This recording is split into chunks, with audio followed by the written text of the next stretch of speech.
Hello, this is Photography Gamer. Welcome back to the channel. Today I'm reviewing Tom Clancy's The Division 2 for the PS4. The game is also available for the Xbox One and Microsoft Windows.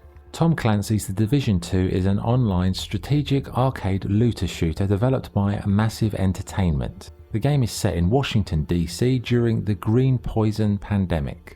Your mission as part of the Strategic Homeland Division is to overthrow hostile militia, defeat enemy warlords and rebuild the city. The game is online only but can be played solo. However, the game was primarily designed to be played as part of a 4-agent squad with drop-in, drop-out co-op.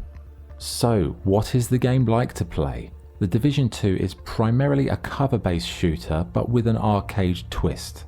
It's definitely not rooted in realism, as enemies will take several shots to drop, and even if you shoot them in the head, they still don't go down. So the enemies are of the arcade bullet sponge variety.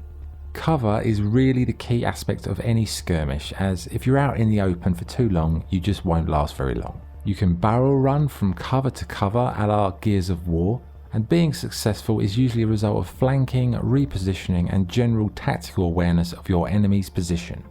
The enemies do keep you on your toes though, as they mix up their tactics from one encounter to the next. Some will rush at you like crazed wild men, some will snipe from distant cover, and others will use projectiles, turret placements, heavy weapons or flanking maneuvers. And in solo mode, the skirmishes feel like you're in the trenches, as without backup it can get overwhelming at first.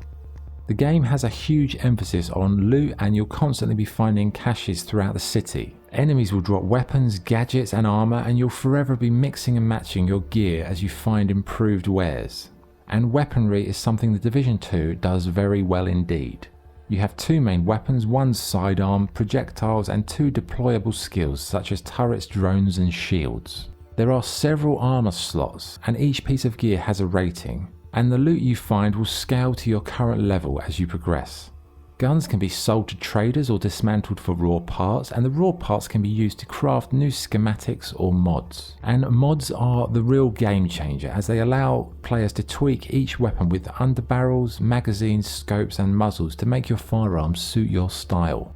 You know, for me, I do like a sniper rifle, but I always find the scope too restricting, so I took a really high powered sniper rifle, I added an extra magazine, put a muzzle on it, put a lower kind of barrel grip, and I took off the scope and put on a normal sight, and then I had like a sort of a bolt action rifle with amazing power. So it's great, the customization options.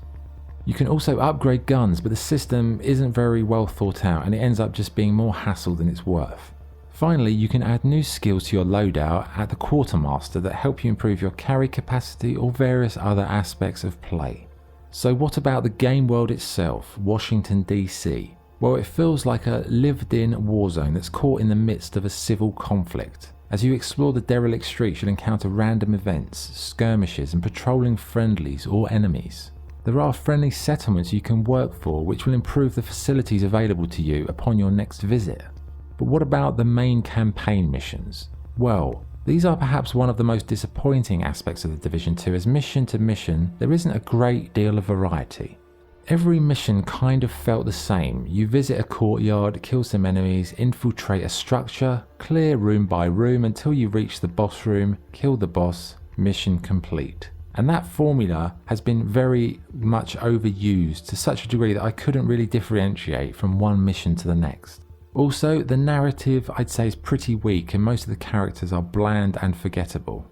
It's not the end of the world, and I did enjoy the missions as they're all focused on combat, cover and strategy, so if you like that you'll enjoy them, but they do get boring after a while. After you reach level 30 you can further specialise your loadout with a new skill and a piece of advanced gear like a sort of heavy duty sniper rifle or a kind of like a explosive crossbow. You've got raids, but only once you reach the late game content. They're up to 8 players can play those. One of the best features of the game in my opinion is the enemy AI. Enemies really are unpredictable and they change their strategy, and you can't just apply the same tactics every time. They don't just stand in the open as sitting ducks, they flank, use cover, rush you, use grenades, try and smoke you out, all that kind of stuff. I think that's why the missions don't get boring even though they're repetitive. So being online, you might be thinking, is the game worth getting if I'm a solo player? Well, the short answer is yes. I played maybe 75% of the main campaign on my own and I really enjoyed it. Yes, there were some times I got bit off more than I could chew, but in those instances you can always call in the cavalry. So yes, solo, it's a tougher challenge, but one I would recommend if squad play isn't your thing. You can also do some competitive PvP matches, and it's easy to drop in and out of other people's games, and there's a good sense of camaraderie in the community, I'd say.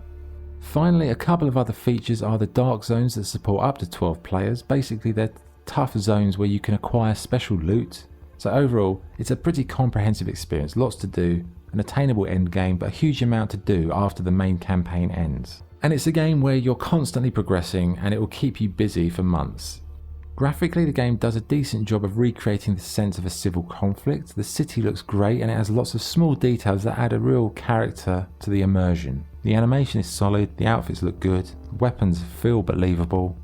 The game also has a decent photo mode, although you can't pause it because it's online only, so it does have its limitations. The sound and music are good across the board, but the voice acting feels a bit second rate, but the story isn't the best and it's more about action than narrative anyway. Love to see your gadgets in action one day. Okay, what's good and what's bad? What's good? It's easy to get to grips with and has a satisfying and addictive game loop. The leveling system means you're always making progress. The combat has an interesting mix between arcade and strategic styles. The city is well imagined, the gun variety and modding options are excellent, and the online multiplayer is well optimized. And it's easy to find other people to play with.